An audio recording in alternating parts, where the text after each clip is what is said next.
બી અહીંયા સ્વર્ગસ્થ ટપુભાઈ વેલજીભાઈ અઘારાને શ્રદ્ધાંજલિ અર્પણ કરવા ધૂન ભજન રામ નામ જાપ કરવા અહીં પધારે જે ટપુ દાદા પોતાનું ભક્તિ ભાવના વાળું અને વાસ્તલ્ય ભર્યું જીવન કુટુંબ પરિવાર સાથે જીવીને 72 વર્ષની ઉંમર ભોગવી સોધામ પામ્યા છે।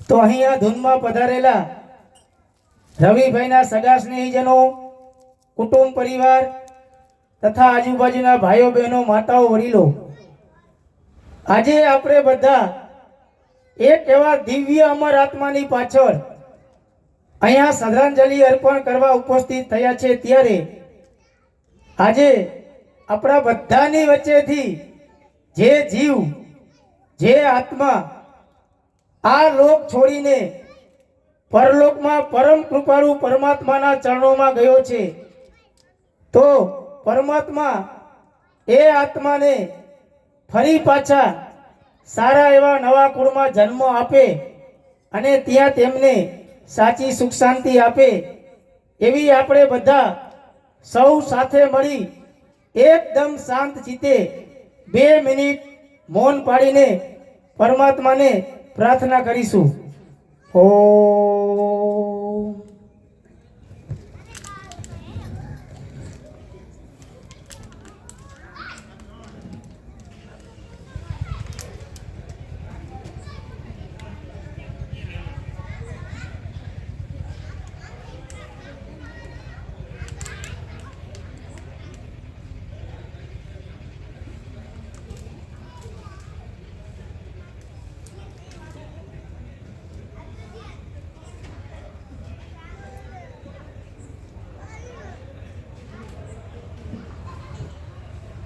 ઓમ ओम शांति शांति शांति।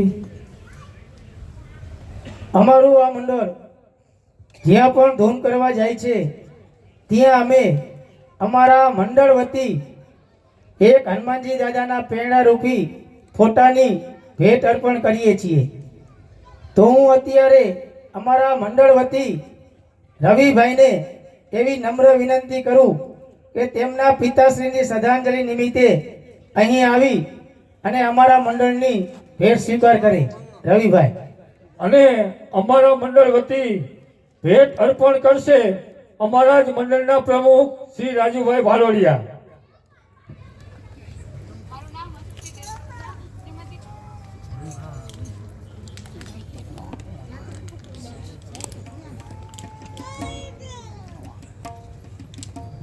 बोलिए हनुमान जी महाराजनी सद्गत अमरात्मानी।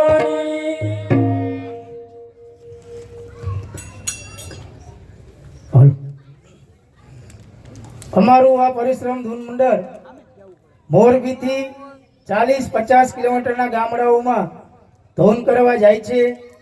અમારા મંડળના તમામ સભ્યો પોતપોતાના નાના મોટા ધંધા સાથે જોડાયેલા છે, છતાં પણ અમારી જ્યાં પણ ધૂન હોય છે ત્યાં પોતાના ધંધામાંથી પોતાનો કિંમતી સમય ફાળવી અને ધૂનમાં ટાઈમસર હાજરી આપે છે।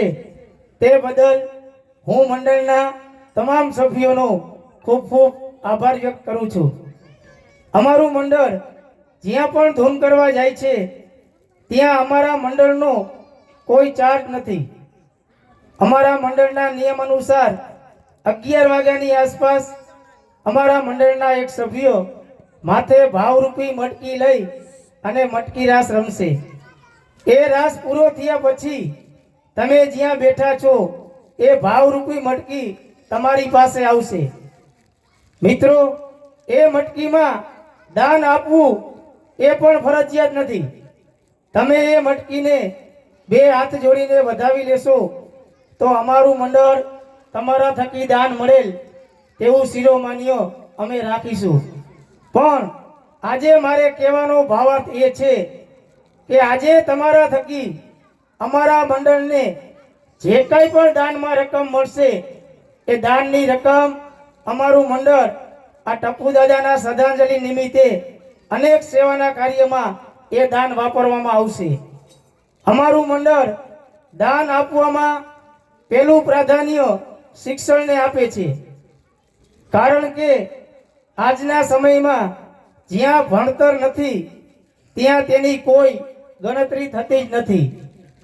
તો આપણા સમાજની અંદર ઘણા બધા એવા ગરીબ વિદ્યાર્થીઓ છે, જે વિદ્યાર્થીઓ ભણવામાં અતિ હોશિયાર છે, પણ પોતાના ઘરની પરિસ્થિતિ નબળી હોવાથી, ઘરમાં કાંઈ આવકનો સોર્સ ન હોવાથી તે વિદ્યાર્થીઓ ફી વાકે સારી સ્કૂલમાં ભણી શકતા નથી અને ત્યાંથી તેમનો અભ્યાસ અટકાવી દે છે. તો આપણા સમાજમાંથી વાયા વાયા અમારા મંડળને એવી ભલામણ આવે છે કે ખરેખર આ વિદ્યાર્થી ભણવામાં બહુ અતિ હોશિયાર છે અને તે આગળ ભણી પોતાનું ભવિષ્ય આગળ વધારી શકે તેમ છે. તો તે વિદ્યાર્થી જે પણ સ્કૂલમાં ભણે છે ત્યાં અમારા મંડળના 2 સભ્ય જઈ સ્કૂલના સંચાલકો તથા સ્કૂલના પ્રિન્સિપાલ સાથે વાતચીત કરી અને તેવા વિદ્યાર્થીઓની અમારું મંડળ ફી ભરે છે. આ દિવાળી પછીના ટ્રમમાં અમારા મંડળે 20 થી 22 એવા વિદ્યાર્થીઓની ફી ભરી છે.